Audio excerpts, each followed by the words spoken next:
صابر احمدی کمپانی.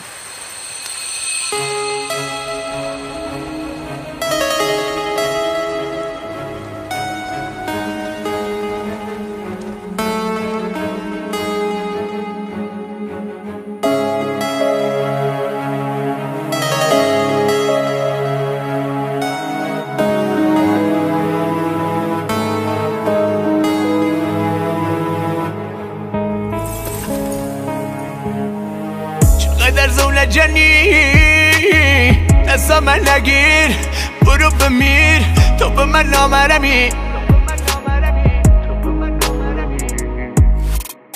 توهم زدم شدید ترس تو تنم تزریق مورفینای سنگین نرن تاثیر لش افتادم زیر ضربتی.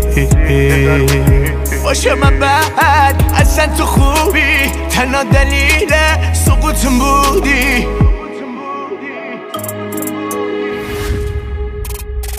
هر شوکم اسمیشی بهم زنگ نزن، بیمه برو قدم بزن، دستم بره روی ماشم خرجت میشه دومت کفن.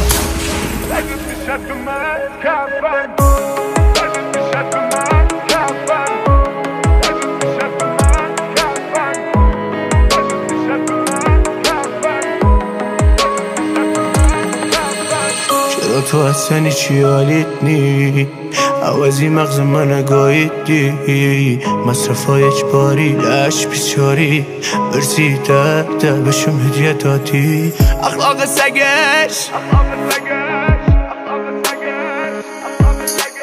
لعنت به بویتت خفم کرده، ننو مخوام توی خانه بمانم، خانه خرام نمیتانم من این جورت و خودم بدانم. باشه من بعد اصلا تو خوبی، تنها دلیل سقوطم بودی.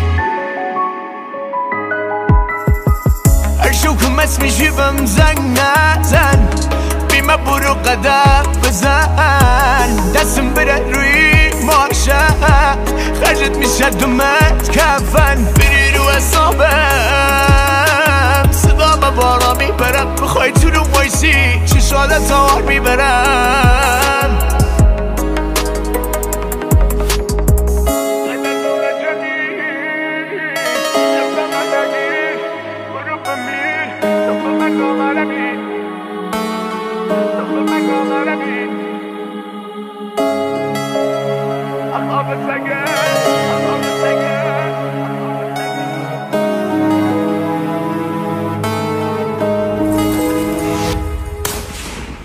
محمد امیری.